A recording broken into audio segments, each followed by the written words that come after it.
All right, so we're going to pick up with the effect of work.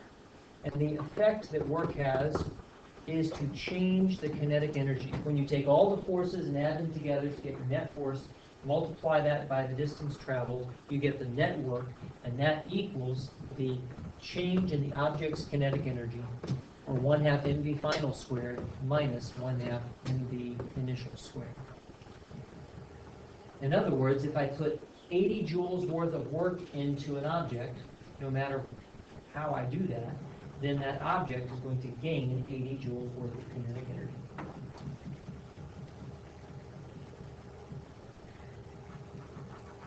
It will go faster as a result.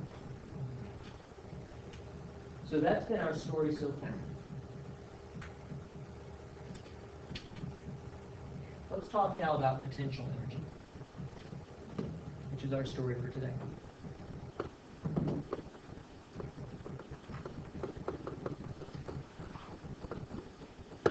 We want to think in these terms. Potential energy is the energy that an object has because of its position.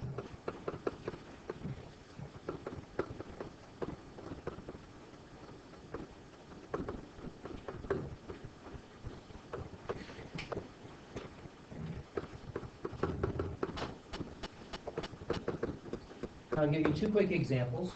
I have the pen in my hand, object of mass m, and notice that it is located above the ground. And as a result of being above the ground, it has potential energy relative to the ground. And all that I have to do to release this potential energy is to let go. And as soon as I let go, that potential energy is now converted into kinetic energy. It's waiting to happen. The only thing that has to happen is for that clamping force of my fingers to simply get out of the way. So we would draw a picture like this. Here's the pen up at the top, and up at the top it has potential energy relative to the ground. We're going to say tomorrow relative to 0. It has potential energy relative to the ground. And we're going to compute how much potential energy in just a moment. And when I release it, see if I can, there we go. Then as the object approaches the ground, it is going to convert all of that potential into kinetic energy.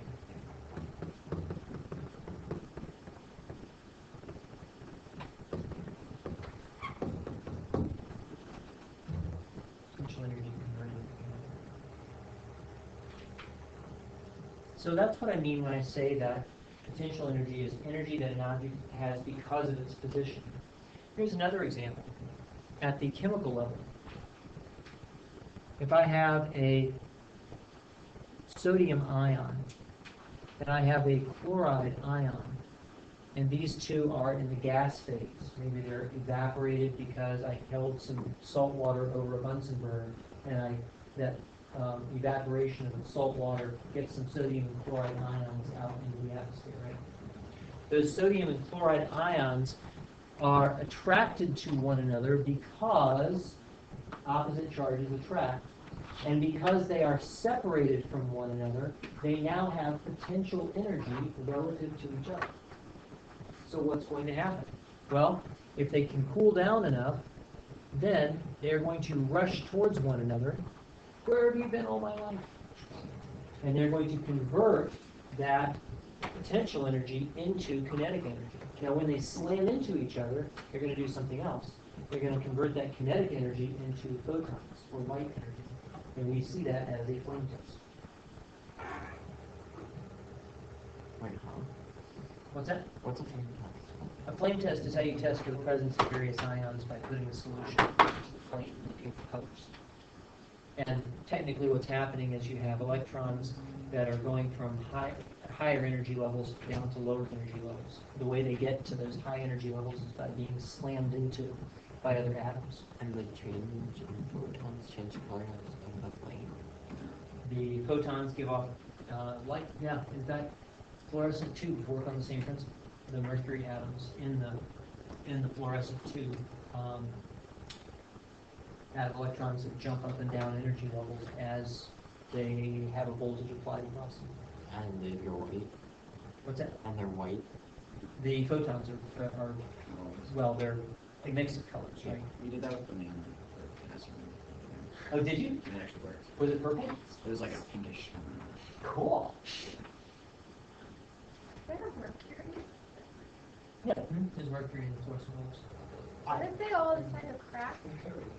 Then And dark. they all decide to crack, and we That'd left be really it for a hot. long time. Then we get a little bit of mercury vapor in here, and it might have an effect on our brains.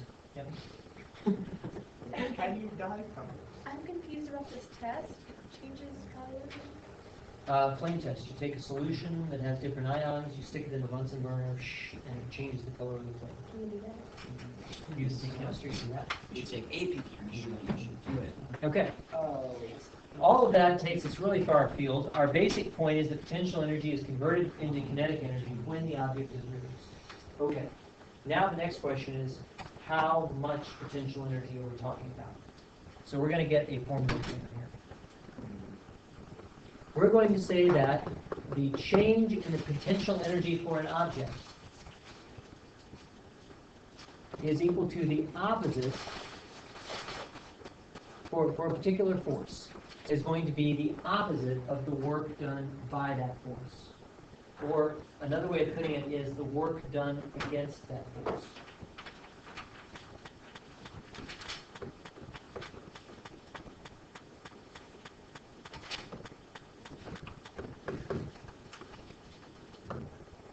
Now, there's a particular reason that we put it in this way, with the negative sign.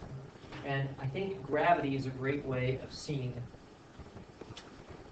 Let's take an object M here, and let's consider what happens if we raise object M with a constant speed.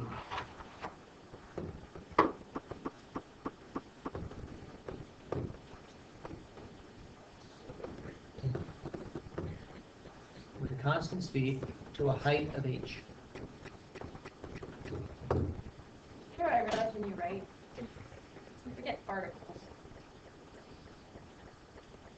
Yeah, sometimes. A lot of the times. Sometimes I'm just in a hurry. Okay, so I'm going to raise this guy to height h. Now let's analyze the forces carefully here. What forces are acting on my M as we raise it with a constant speed? Certainly gravity. The weight of it. That is the gravitational force. But there has to be another force also if it's going to be raised with constant speed, right? There's going to be some kind of normal or contact force that's raising it up. For example, the pen in my hand, if I raise this with constant speed, But then there's also the force of your hand force. that is, from the perspective of the pen, acting on the pen, that is normal force. Okay? Venom. Let's just call it an applied force F, and that'll make it easy enough. And because I'm raising it with constant speed, what do I immediately know about the value of that? It is. Negative energy. It's actually equal to mg. Is there not direction? Yes. Oh, I thought opposite would mean. Oh, are we not doing the normal? Are we not thinking about the workforce things when it's opposite? So forces and work don't treat positives and negatives in the same way. Well, I'm thinking because Forces are vector quantities, and so positives and negatives on vector quantities tell you direction. Work is a scalar quantity, and because of that, positive simply means that your kinetic energy is increasing, and negative simply means your kinetic energy is decreasing. would it be So you go So like. what is- speed when it's opposite direction? Right. And that's because regardless of the reference frame that you're talking about, if I have a force and a displacement that are like this, no matter what reference frame we're in, you're going to get negative work done. But with that, would it be the same? We haven't computed work yet. You're jumping ahead. Okay. So the force here is equal to m times g. Now we're going to ask this question. How much work is done by F? How much work is done by gravity? And what is the net work done on the object. Okay. Well, let's start off with F. We notice that F is pointing straight up, and it is applied over a distance h. Therefore, the work that is done is F times h. And we also know that F is equal to mg.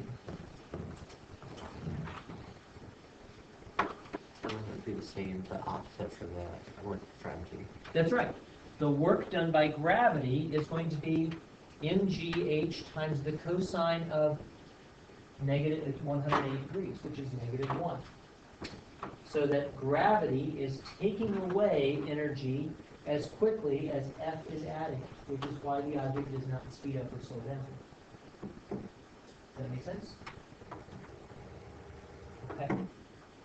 Now what about the net work? The net work is going to be the sum of all the works done, but that's easy. What is it? 0, which tells us that the kinetic energy of the object does not change, which we knew already. But the potential energy is much different. Good. Very good. The potential energy is much different. I can take it in one of two ways and I get the same result.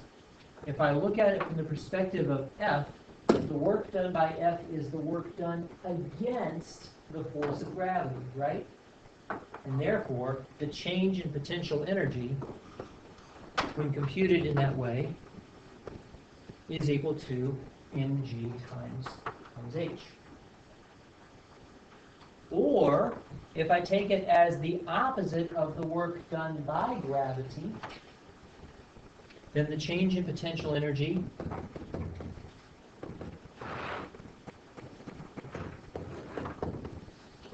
is the opposite of negative mgh, which is again mgh. So I can compute this in one of two ways. They're going to give me the same answer every time. I can compute it either as the work done against gravity, or I can compute it as the opposite of the work done by gravity. So the higher you go, Well, once I let go, but if I never let go, then it stays the same. That's right. So watch how this makes some sense of things, because if we think of energy as being like money, right?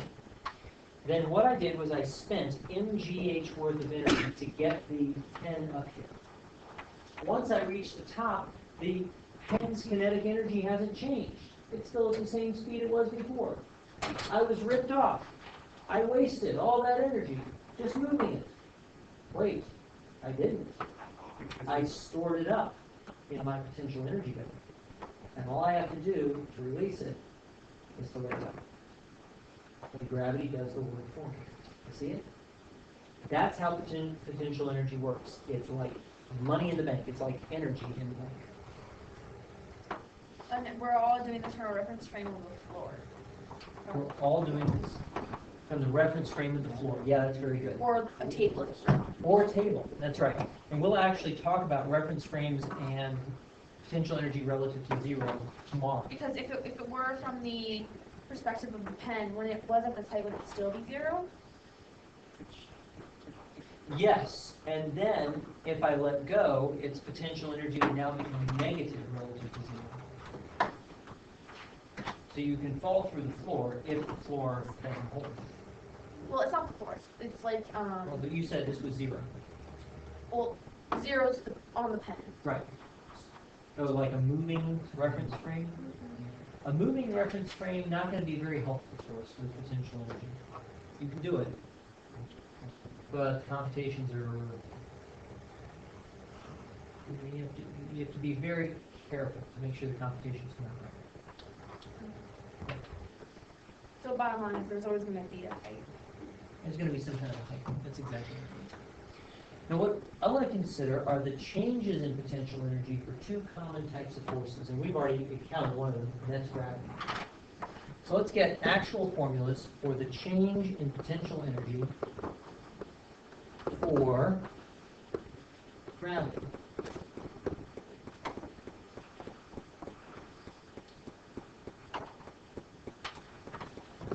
And our situation is that we are going to take an object, mass m, near Earth, and we're going to raise by a change in height delta H.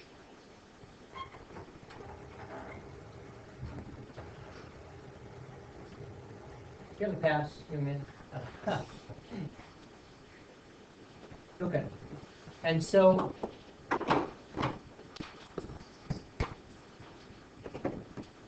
here's our setup. What would you say that the work done by gravity is when I raise an object by delta H? Negative.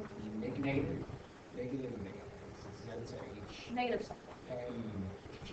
Yeah, that's right. Negative mg delta H. And therefore, the change in potential energy is equal but opposite to that. It's going to be positive mg times delta H. Notice the intuition. If H goes up, my potential energy goes up. If H goes down, negative delta H. So they're directly related. Exactly so. And my So- potential energy goes down. Work. Oh, I thought they would be inversely related. No. Inverse is 1 over. Never mind. Okay, so the amount of potential energy and the work are directly related. Yes, the change in potential energy is equal but opposite to the work done by the force. That's absolutely right. Okay.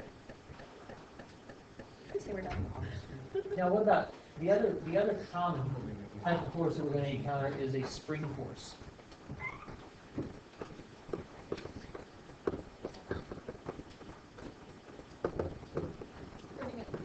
So I have a question. When Yeah. there's potential energy, there's no kinetic energy, and when there's kinetic energy, there's no potential energy? At the extreme points, you're right. In the in-between points, you'll have some of each. So, consider the pen right here. At this point right here, it's not moving relative to the ground. 0 kinetic energy. Yeah. Lots of potential. When I let go, as it falls, it is losing potential energy and gaining kinetic. And right as it hits the ground, it's now down to 0 potential energy and a maximum amount of kinetic energy. Because the phase zero. Are we ever going to have to deal with where there's the in-between? Sure, and it's not hard. Okay. You'll actually really like what we do with potential energy because potential energy is going to give us a quick way to account for energy, kind of like a financial person would account for money. Wait, And so potential energy could be the sum of all the energy? we're going to think of it as like a bank account. That is helpful. Like that. Now, when we talked about Hooke's law yesterday or the day before, we said that the force that is needed to stretch a spring is equal to kx, but now I need to add a negative sign to this to make it proper. Because when you stretch a spring, so here's my mass on a spring at x equals 0, and I now stretch it out to x final. And when you stretch it out to x final, the spring is going to pull against you. The spring is going to pull back the other way. And so therefore, if you have a positive x, the spring is going to exert a negative force. The same is true if you compress the spring. If I push the spring down to a negative x final, then the spring is going to push back against you in the positive direction. So for negative x's, your spring gives you a positive force. That negative sign means that the spring is always exerting what we call a restorative force. It is trying to bring itself back to equilibrium. Okay? Would you distort the That can happen. so much that it will stay Yep. bent out? And you're thinking of a slinky, perhaps. No, I'm just thinking of like a very malleable metal Mhm. that was in a spring form. Yep. But when you pull it, And in a more sophisticated treatment, we call that the elastic point for the spring. If you go past the elastic point, you get to find the spring. There's a great Yes. It's called $50. Okay. Now, oh,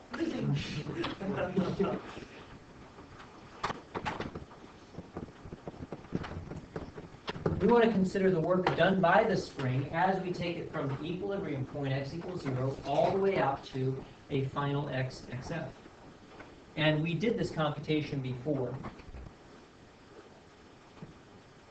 we said that the work done is equal to 1/2 of the force, the final force times XF, 1/2 because the area under the curve is in the shape of a triangle. However, if we pay close attention to sign now, we see that that work done will be negative.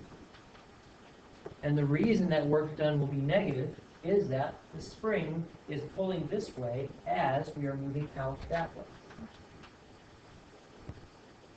Everybody see what I'm saying? Okay. But now a little bit more, the work done by the spring is going to be equal to the magnitude of the work. We've already taken care of the negative sign here, is K times XF, so that we get for our final formula, the work done by the spring is 1/2, -1/2 KXF squared. Therefore, the potential energy changes by exactly opposite that amount. The spring will store up 1/2 KXF squared worth of potential energy into it. So when you let it go, And- it bounces back. And then when you let it go, it either bounces back if you compressed it, or it snaps back if you stretched it out. That's exactly right. But then why does it go front? Why does it go further? Yeah. Oh, actually, that's kind of easy to see. Because when you pull it and you let it go, all that potential energy is changed into kinetic energy. Oh, and Right. it's got to convert back. And at the equilibrium point right here, then the force is 0, which means there's no acceleration. In other words, we are at a maximum speed in calculus speed. So that it continues on until the potential energy on this side exactly equals the potential energy you had before, at which point you are symmetrically situated. You'll go up to negative XF over here, and then back, and then forth, and back and forth. And with a perfect spring, that keeps on going out into infinity. With a real spring, you have frictional losses, well, micro frictional losses. Could you So I have another harvest that or something and like fuel every thing like that? Well, as you harvest it, you lose it, right? So you can't get more energy than you put into it to begin with. I have another question. So it'd be like So- a huge, like Think of power it like a there. bank. Okay. Yeah, question? Is the equilibrium point was an X? The equilibrium point will be the point of max speed. It must be, because that's the point where the acceleration is 0. The acceleration is the derivative of the velocity. Yeah. Okay, so I don't know if you guys have like door stockings at your house where there's like the springs. Yeah, uh-huh. So and they make that weird noise when they go back and forth. Well, I don't know. I don't know. It's just fun noise. And then I try to like, and then I try to like stop it. Yep. Because you can see two of them. Yep. But anyway, would that have anything since it's going this way? Yeah. That's exactly the same kind of idea. But it's from a fixed point, so it'd only be on like. And you're gonna see that that way. Okay, well, we are pretty much done here. What we're going to start in with tomorrow is computing potential energy at a particular point. Oh, And you can use your, can you use derivatives to take find that? the punishing start out of kinetic gas. Something like Your that. definition That's of exactly right. equilibrium. And we'll convert all our potential energy into kinetic.